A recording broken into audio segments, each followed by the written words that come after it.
How's it going, guys? It's kind of a lazy Sunday afternoon, I suppose. So I'm just like recording videos and stuff, you know, rendering, doing things, and it's Sunday. So I'm gonna do some laundry, probably clean house a little bit, and that's kind of the battle plan for this weekend. Not really much else on the plate. I figured, you know, we'll just grab a TCG off my desk. Hope you guys enjoy it, and here we go. So I got my grass deck against someone by the name of Aselleus. I think I can't really read because Vegas's playback is in like half right now. But I kind of get the basics of what's going on. So I see that she has a Darumaka out. Now I need to take that thing out quick. I am way more worried about Darumaka than I am, you know, Scolipede getting set up all the way. Scolipede's kind of threatening, but the fire types are just going to completely ruin my life if I don't, you know, get them under control. But the thing that I really like about this deck is it's really quick and it's really consistent at what it does. Since there are so many of the evolution lines that I want to run, I think I'm running max on Shelmet and Aselleus, and I think I'm running max on you know, Hoppip, Skiploon, and Jumpluff as well. But right here, I decided to put down 2 Sunkerns, and I don't want to shuffle out my hand with Oak just yet. What I want to do is deal 10 damage to Darumaka, and then P-come out for a Sunflora on the next turn. If I have a second Sunflora, I will Sunflora Chain. And then I will use the second Sunflora to get my Aselleus, and then, you know, put an energy down on Hoppip, shuffle out my hand. Mentally, it was just one of those things that completely lined up perfectly. I knew instantly what I wanted to do the instant I got out all the Pokemon with Collector. So I do have dual Sunfloras going on in this match, which doesn't really happen all that often.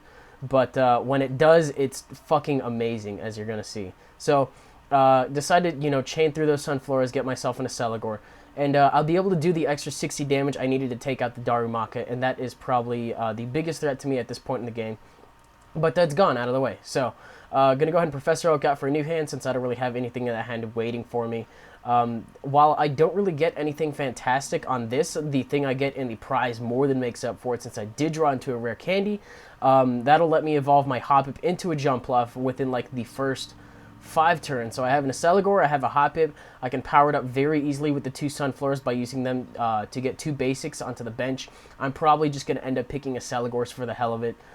There wasn't really a, you know, a clear-cut thing I could have or should have done, but it was whatever. Since, you know, she's probably going to end up having a lot of basics on the bench anyway. This looks like more of a setup kind of deck, like one that Lost World would have a lot of fun with, as opposed to it just being chalked down with, you know, high HP basics. So, you know, with just the lower HP basics, you know, Aselleus can have a field day with them, so that's what I'm going to do. But I get the Hoppip evolved thanks to the rare candy. Going to go ahead and get 2 Shelmets onto the bench, and because, you know, of their very low energy cost, I will have them both ready in 2 turns. So going to go ahead and use that and, you know, just get my other Shelmet. I think I only had 3 of them at the time, or maybe I wasn't paying attention. But first energy goes on the first one, and then it's not like this Aselleus is really in bad condition either. But I know Jumpluff has a higher damage output than Aselleus by 1, thanks to the amount, or by 10 rather, thanks to the amount of you know, Pokemon I have on the field. So I'm going to go ahead and send it in.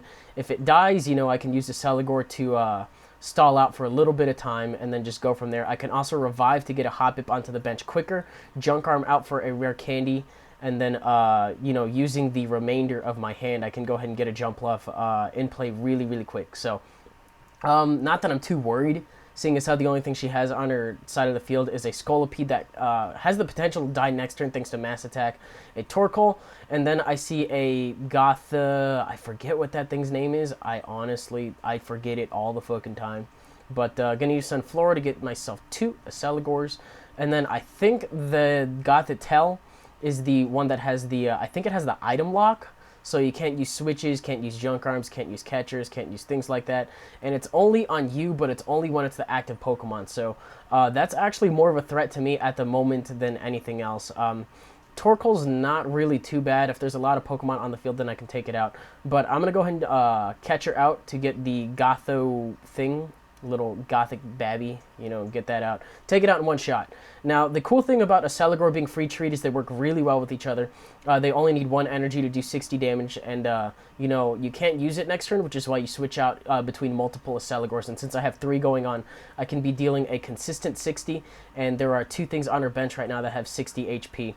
And I also have 2 Junk Arms in my hand as well, so the offensive pressure is not going to be on the Scolipede. It's going to be on the other things on her bench. So now that I have a free slot on my bench, I'm actually going to go ahead and use Sunflora to bring in a Hoppip, I believe, and then smack an energy on that bad boy. And we'll just have to wait until next turn. Do I put an energy? It'd be a little stupid if I didn't. Or if I junk arm it out and then I decide to use Fisherman, that's actually not a bad play either. So I figure, you know, I won't need the energy until it evolves all the way. So that's cool. There's 2 energy in the discard pile. Maybe worth it to use Fisherman right now, maybe not. It really depends on how my next couple of turns look like. But I'm going to go ahead and retreat into my Jumpluff. And then I'm going to bring in the Darumaka to take it out, because I don't want this thing getting set up either. If she does run Rare Candy and she ends up getting the Gothic butt thing evolved all the way, then I'll have a problem. But I want to get the fire types gone. So there's another prize there. I can junk arm out the Cleffa and the Skiploom, you know, for Rare Candy, and then use Sunflora to, you know, get a Jumpluff, and then just skip that completely. But I think at the tempo that she was going, I wasn't really worried about it. So in comes Scolipede. It's probably going to kill off this thing too, which is why I'm really glad I got those Aselleus set up pretty early. But she decides not to Rare Candy it up. She's going to go ahead and, you know, just put a stage 1 on it. I can take it out next turn with another Jumpluff if I really need to. So Scolipede's just going to be ruining, you know, my grass type's day. But thanks to the Sunfloras, they're going to be growing pretty quick. So Sunflora is going to get me another Hoppip, and I guess I just decided to set these up manually as opposed to getting one set up. Like, I don't know. I don't know why I did it this way.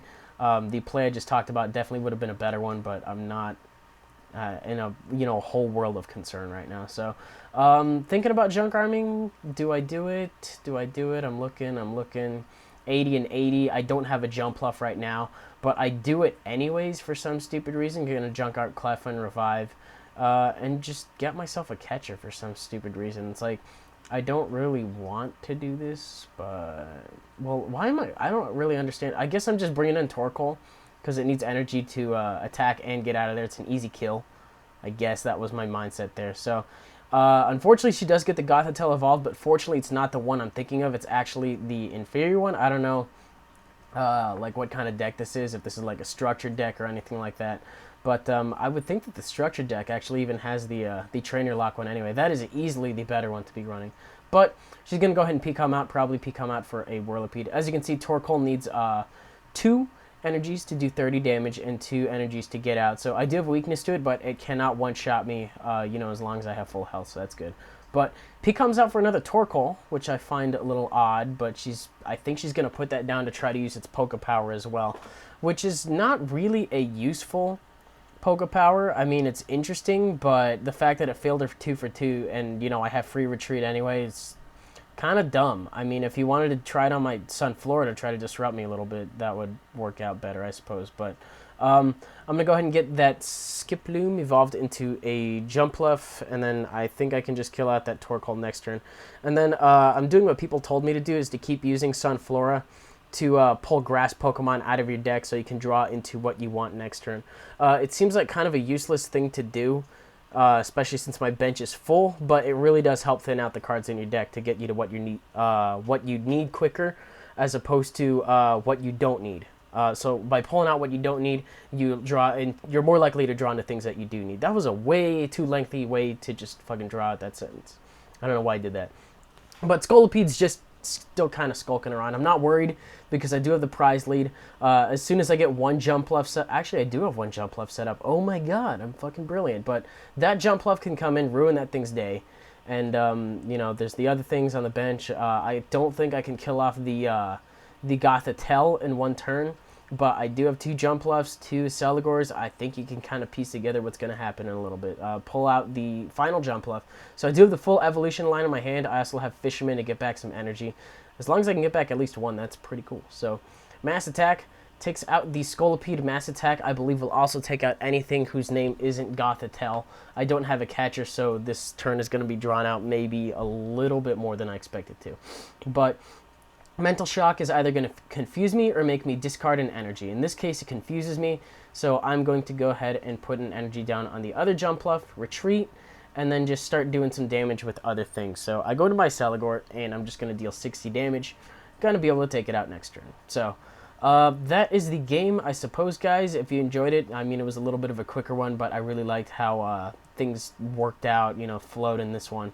I've only got 2 more games backed up on my desktop, I think. One being with the dark deck, and then the other one being with the steel deck. I can go and record some more later. But this is what I have planned for you, and then I'll try to get some fresh batches. Also, to the people that have been giving me codes, I would really like to take the opportunity to thank you guys right now. I'm not using them. I'm not doing pack openings until the next set comes out, because I know I'm gonna want codes to get a lot of those cards. I think it's this set that the EXs are coming back. Those of you familiar with the TCG. So, with that in mind, a lot of the packs are just going to be busted open. People are really going to be wanting those EXs, so it would just be worth my time, since I've gotten a lot of the things that I really want or need from Noble Victory, so it doesn't make much sense just to do that needlessly. Just hang on to them, because the codes are timeless, and yeah. So, that'll do it out of me. I'm recording this on Sunday. You'll probably see it on Monday, and I got things to do, and yeah.